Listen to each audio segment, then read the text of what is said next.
Hey guys, it's Chris from the Slap Save Pinball Podcast. Hey, I just want to give you a friendly reminder about our Pin Stadium giveaway. Remember, this is for a fully loaded set of Pin Stadiums with the UV plus glow along with InvisiShields. There's 4 ways to enter. 1, like our Facebook page, share the contest post. That's worth 2 entries. 2, follow us on Instagram and like the post, worth 1 entry. 3, just send us an email with a request for the podcast. And 4, follow us on Twitter and retweet the contest post. Winner will be announced next week's podcast, so check it out. Hey, Doc, we better back up. We don't have enough road to get up to 88. Roads? Where we're going, we don't need roads.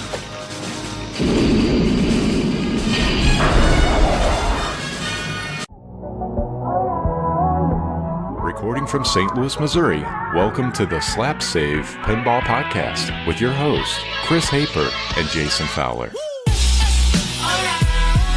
Welcome to the Slap Save Pinball Podcast. This is episode number 8. What? 8? No, it's episode number 60. Today is January 21st, 2020. I'm Jason. I'm Chris. Chris, what is going on? It's been a while. This is kind of like our, I guess, close to our year anniversary of doing the show. It's gone well. It's kind of exceeded our expectations. How are you feeling about things? I'm wore out, dude. This podcasting bull is taking a toll on me, man. That's a lot of talking, dude. It is, and it's a lot of editing, but I'm enjoying it. It's fun to put together for you guys, and we've enjoyed talking about it. What is new with you? What's been going on? I don't think I told you, but dude, I got my Grail Quicksilver Stern Pinball. Nice. I got it earlier this week. Dude, you're not going to believe who hooked me up.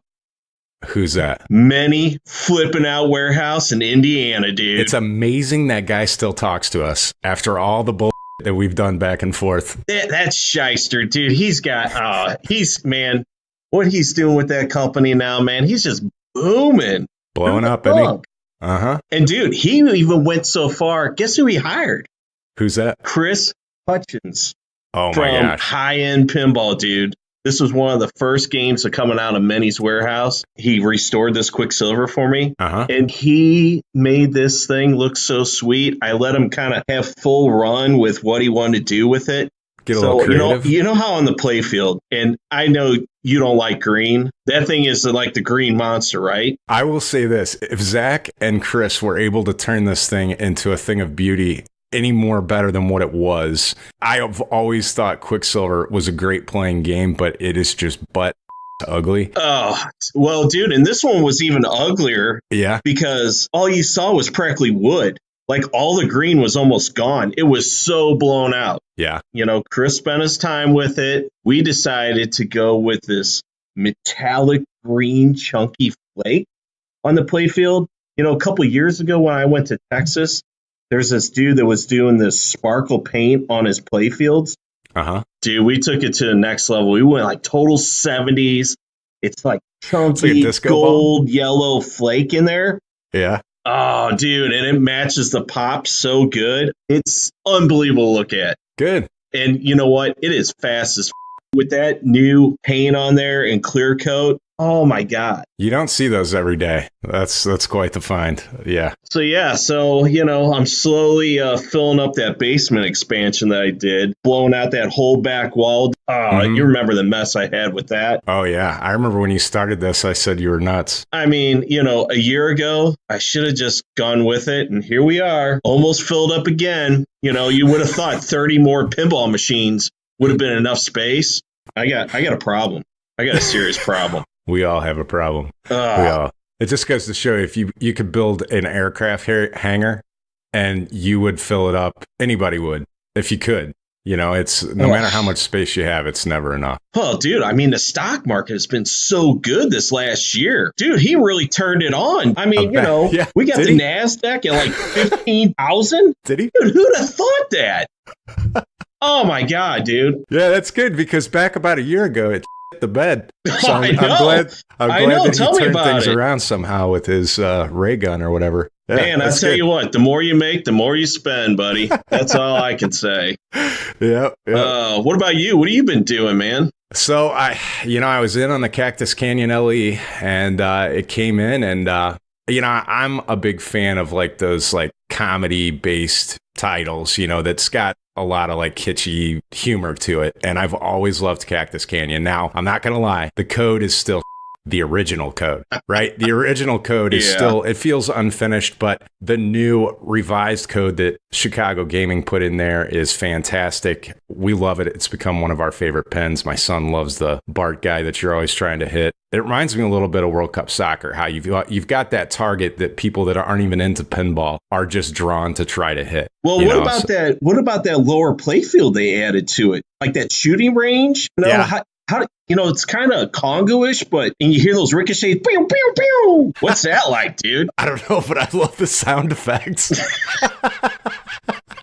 That thing, I'm glad you got it. I don't know. There's just not enough space again. Oh, yeah. I'm thinking about getting Spooky's new game, The Ring. I think it looks really good. It's a horror movie that... The Ring. Based off the movie. Yeah. Yeah, that came out, and they've shown early photos of it and stuff, and it looks good. I thought it was always one of those...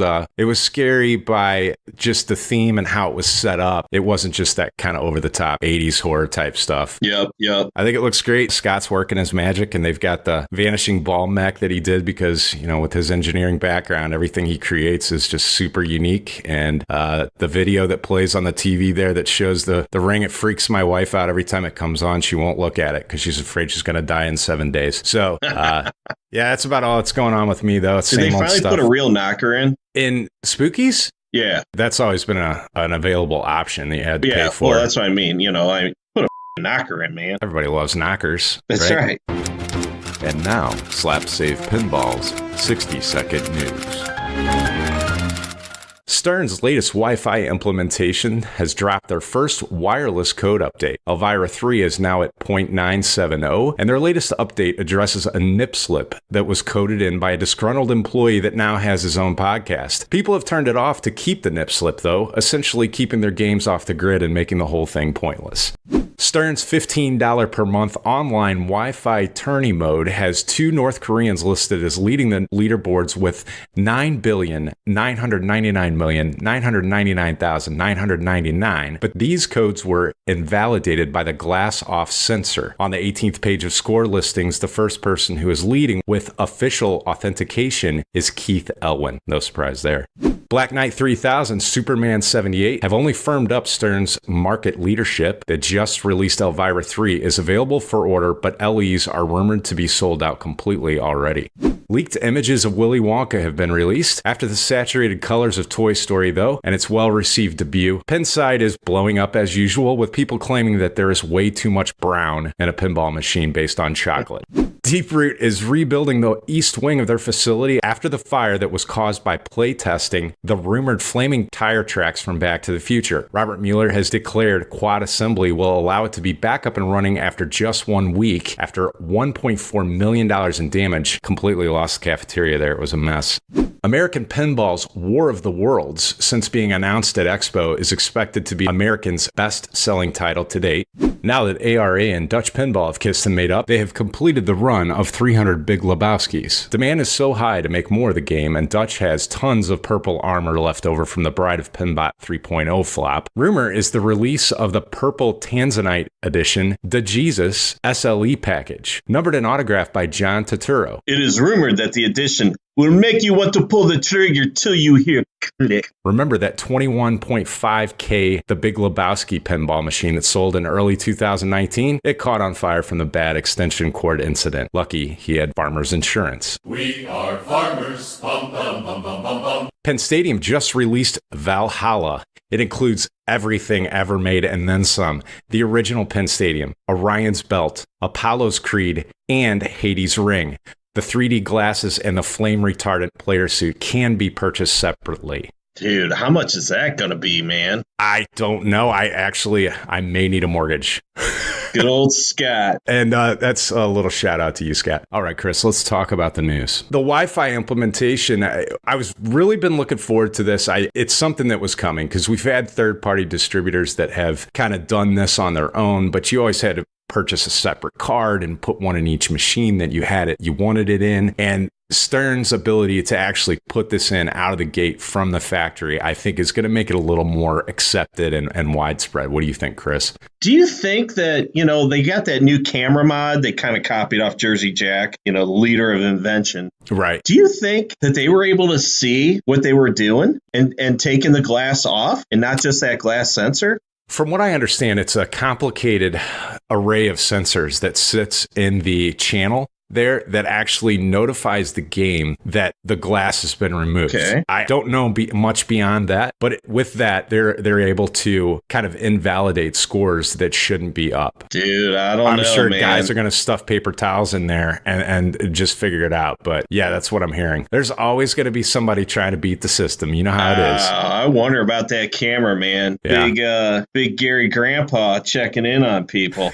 I don't know about that, man. Makes me a little worried there. Yeah, he will never live down that Munsters release when he was dressed up as Grandpa Willie. Boy, that's some old news, right? Yeah. Still a great game. Probably one of their best-selling ones, right? Yeah. So what do you think about that Elvira 3, though? Elvira 3 looks great. Elvira will always have a spot in pinball lovers' collections for the most part. And I think the updates and the modernization of the game is a good thing. I still don't get it. I think it was just a little beyond my time with Elvira. What else? Oh, let's talk Willy Wonka. Yeah. So, seriously, we're talking Willy Wonka. It's chocolate, man. It's chocolate. They're lucky the whole damn playfield isn't brown. It's not like you got Hershey bars written all across the thing. Right. What are you going to do? Like be pissed off because you're scared of short midgets, and then all of a sudden you've got a game that's scaring your kids and making your wife cry? Like what do you want? I don't know. I mean, you got purple midgets and then you got brown chocolate. Yeah. Brown chocolate, purple midgets. Those are complementary colors, right? I don't know. I'm not into that, but I think so. Yeah. I don't know. I don't get it. I'm all in. I'm diabetic, and it's probably going to mess with my blood sugar just having it in my game room, but I'm still going to get it. I love chocolate. Dude, and the shiny gold trim. Like the golden ticket, man. Yeah. You got all this blinged out gold all over the cabinet. I know. It looks good. I'm really, really stoked. I want it, but you know how it is, man. Those JJP titles, you got to save up a little bit. Well, they're super duper LE, whatever. $15K now? Come on, man. Oh, no, that's the collector's edition. Yeah, but it's got the chocolate bar topper that melts. It looks like it's melting. Oh, yeah. Like the chocolate fountain there. Yeah, you could stick a marshmallow in it. The Deep Root Fire was a pretty big deal when it was released or when it was announced, but it sounds like it's not a big deal. That's from the Flaming Tire Track mod, or did they build the wall of microwaves like Sterns got? No, I think it was based on rumor. I know it's hard to believe something that we read on Pinside would be just rumor and not based on fact, but I imagine they think that the Flaming Tire Track testing, because it did start in the testing area, they said, and then it just spread like wildfire, and that could have been due to, like you said, the wall of microwaves that I think is common in all pinball facilities, because you got to cook your macaroni and cheese tubs. Noodles, whatever you're eating that day. Right, the ramens, because ramen aren't good raw, they're so a little crunchy. They are. Actually, if you break those son of up and put them in a salad, dude, they're actually surprisingly good. Like a little Asian salad. They're damn good. I will actually, when I was in college, I ate those things without even cooking them, like a candy bar. I'm not lying. Yeah, I like them. So War of the Worlds. So I'm guessing American Pinball. I don't know the particulars about War of the Worlds, but I believe the copyright ran out on that. I know that the literary work you can read online for free. So I'm guessing that the royalties and copyrights that are associated with that went to the wayside. So that's probably why American jumped on it. And I actually think it has a lot of potential. It could be an Attack from Mars kind of sequel without being one. Maybe a little more serious. Yeah. I like the imagery of that theme, and it just depends. Are they going to go old school with like submarines with legs, or are they going to have the newer wacky Tom Cruise movie with the real stylized modern looking ones? I don't know. Yeah, it's kind of that same comparison to Munsters and Monster Bash. Exactly. Which Frankenstein you want to bash?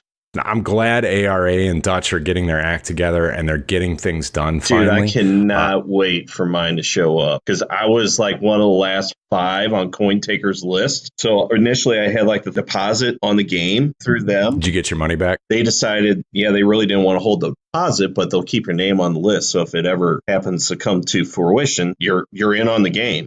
Gotcha. So the bad extension cord incident, can you elaborate on that for me? So a year ago, this guy selling he had 2 Big Lebowski pinball machines. One still new in the box. He's got one that he had maybe like 100 or so plays on it. Mm-hmm. And he listed it for this crazy price of $21.5K. Dude, he sold it. Some big baller bought that thing in a down freaking market, ARA and Dutch still honored the original purchase price. So I think I got mine at, I think it was like $9K because I was one of the last to get on that list. Yeah. When they were struggling, they announced in CoinTaker's booth this Bride of Pinbot 3.0 edition. Well, yeah, so that didn't sell for So, they're pulling the old, we got all this purple trim left over, I guess. Oh, we'll just make the DeJesus edition, So, I mean, other than purple cabinet and he's on the side of the, with the artwork and all that. Yeah, so now there's 150 more, that there was only supposed to be an original run of 300,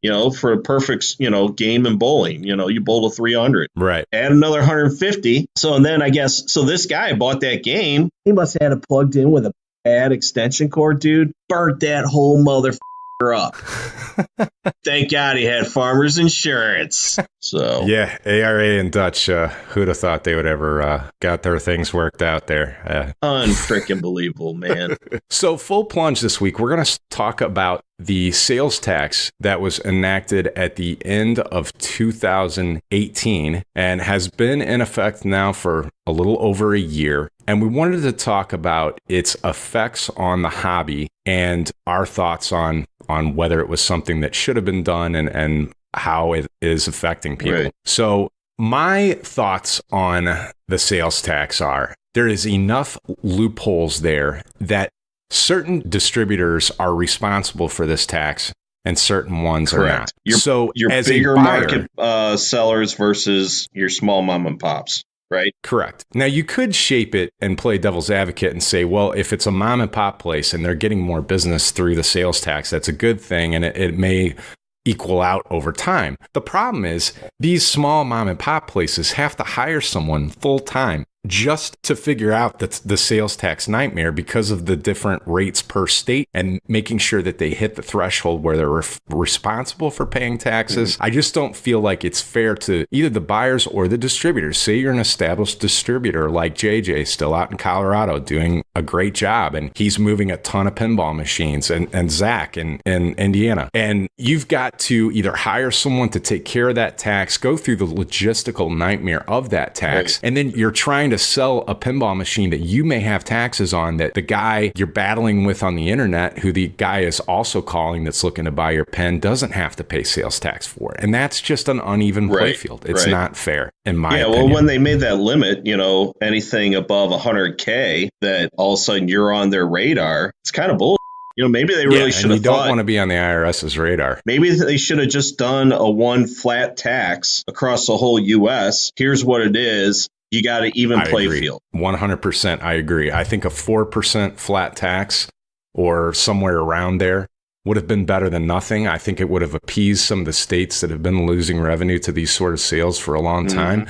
And then it would also made it a lot easier for independent distributors to try to keep up with those numbers. Yep. So I think on point number 2, I think we kind of talked about, the whole collecting taxes, different states, and the strain. Yeah. So, well, just to go into a little bit more detail, say Missouri is, what are we at as a state sales tax now? What is it? 7, 8? Yeah, it's like 7.5% or so as a state sales tax. I believe. I don't know. I'm not a CPA. Certain municipalities, they have an extra tax. Right. I think that it is restricted to just the state, or is it on the local level as well? Does local, if they institute their own tax, take precedent over a state? I don't know. Honestly, I'm getting caught here with not doing enough homework. Now that pinball machines are $10,000, $12,000, versus a couple years ago, I mean, you're adding, at 7 or 8%. That's a big chunk of change. Yes, it is. So it is. When you go to sell a machine or work a deal, you got even state to state. If you're going, across state lines, some guys are saying, well, this is worth, this because I paid this sales tax. But I've seen one sell in this state for this price because they paid this certain sales tax. You know what I mean? Right. So you'll have a state that's more popular for buying because they have a lower tax rate as well. So yeah, it's a nightmare. And because of all this, new sales have slowed. Oh, so no doubt about it. It's hurt distributors like Stern and JJP, especially the higher price models that are affected more by that tax. Well, and that's why I've been, doing more restored machines now. Right. And that's the thing. The used market is up because of that. Go ahead. You're exactly right. You got some of these nice classic machines available. Yeah, granted, they've gone up in price too. But, when you look at that versus buying brand new machines, I mean, these brand new machines are really out of control now. Right. And you're also buying from an individual. You're not going to be responsible for sales tax. You're supposed to be, but do you know anybody that has given you a used game and said, oh, by the way, I need to collect your sales tax? It's not going to happen. Let me give more work to my accountant so he can charge me more on top of it. Yeah. Right. Yeah, that sounds like a great idea. Yeah. So overall, I think that the sales tax has really, really hurt interstate sales and just pinball as a hobby more than what maybe it could others. But I guarantee you there's pain being felt in other industries as well. Absolutely. Yeah. I mean, think about, the high-end car industry. There's definitely some high-ticket items out there. Obviously, the stock market has done so well this last year. I mean, everybody's making money, So yeah, you're spending as fast as you're making it because, these returns are incredible. All right. You want to do your brick shot? Yeah. Brick shot. Oh, yeah. The segment where we rant about some of the worst misses in pinball. Oh, so here we go again. Chris gets again. We're going to rename this. It's not brick shot. It's Chris gets dude. So obviously. So let's do a quick little game. I get 4 guesses on the subject matter or maybe you got the notes right in front of you. What the fuck? What kind of game is that? Have some fun with it, dude. That's like taking the glass off of the way you set your high score sometimes. Oh yeah, whatever. All right. All right, I mean to interrupt your hate flow, so go ahead. So obviously we see some things here and there, let's just say, okay, doing the podcast as long as we made some great connections, this, that, and the other. I saw this image. So I guess one of the big manufacturers is going to now have what they call not the Vault series, the Vintage series. I saw the title. How are you feeling about that, given your recent acquisition from Zach? I am hot, dude. What the hell again, man? First it's Beatles. It's, it's not a Sea Witch. Yeah, but at least it was a different game. They didn't have the Vintage series where it's like a complete remake, and now you're stuck. But dude, I just dropped a whole bunch. Now, don't get me wrong. I mean, this Quicksilver is freaking sweet, but yeah. So what's this Quicksilver Vintage series?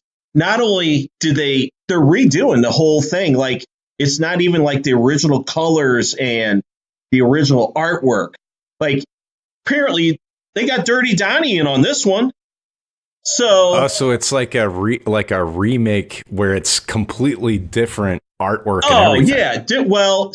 Similar artwork, but you know how Donnie does like that, the outlines of the characters really cool. Hyper stylized. Yeah, really stylized. So supposedly they got rid of the green and now they're going with red. God. So it kind of, I might buy it. It ties in with the back glass. Green. And then, granted, it looked like it's something you'd play tennis on. I think the red would be better. Yeah, well, they still kept the yellow pop caps. Well, that's cool. So it's, it's almost like, well, if you had the green version and the red version, now you got a stoplight in your basement, I mean, seriously, really? So, yeah. And then, well, here's the good thing, though. As typical, what we see in some of these manufacturers, they like to use the translights. there's no back glass. Translite art. Yeah. You know, it's just a rehash of what they originally did. So I guess they're kind of playing that red off the back glass. And then the cabinet, you know, looks killer, you know, totally different, reimagined artwork. It's not that, you know, gray with Stern written down the side of it. So, yeah. So, you know, Dirty Donnie once again is knocking it out of the park. Art looks great. I mean, you know what? I'd be in on this title. I would be in on this title. I am in on this title. At $12K? That vintage series is not cheap, dude. What's the 12K about? What's that for? Well, I mean, that's the rumor. Like, it's the vintage series. I mean, this is high stuff and low production run, man. Like, you got to get in or you're out. For 2 flippers and some pop bumpers and a couple of runs of drop targets on a single play field. It's Mafia all over again, but add $5K to it. Yep. It's unreal, man. I mean, then add your sales tax to that. Oh, now you're 13 too. Yeah. I guess I got to pay for all those Wi-Fi cards and everything in the back of them now too. So yeah, I wonder if there's a camera in that one. Oh, I don't know. Interesting. In closing, as always, we'd like to encourage your feedback, suggestions, comments, and if you could, leave a review on a major podcasting website. It'll help us out. The best way to reach us is always email at slapsavepinballpodcast@gmail.com. You can also reach us on our voicemail comment line at 314-529-1875. Another thing we'd love to have someone do, if you would out there, is call and say your name, where you're from, and give us the normal intro on the podcast. So for instance, if your name is Jack and you live in Detroit, say, hi, this is Jack from Detroit. Welcome to the Slap Save Pinball Podcast with your hosts, Chris Hoeper and Jason Fowler. And we will cut that and use it as our intro in the next episode. So it'd be a fun way to get you guys involved and use our comment line that my mom is ready to go with a notepad to write down that information. I'm just kidding. It's completely automated. Use it. You can also get us on Facebook, Pinside, Instagram, Twitter, and also don't forget Chris's Twitch streaming page. That is slap_save_. And we'd love to have you join our family and give some input, and we'd appreciate it. We'll see you back here next week about the same time, about the same place. And until then, happy flipping, and we'll see you. What you've just said is one of the most insanely idiotic things I have ever heard. At no point in your rambling, incoherent response were you even close to anything that could be considered a rational thought. Everyone in this room is now dumber for having listened to it. I award you no points, and may God have mercy on your soul. Okay, a simple wrong would have done just fine, but The previous podcast is, in fact, novelty. It is not based on facts. It is purely speculation on our part, and probably bad speculation. It is a joke. It is not intended to be taken too seriously, nor is any part of this podcast. Do so at your own risk. Furthermore, if you are somehow offended by anything that proceeded in this podcast, we would like to kindly ask that you kiss our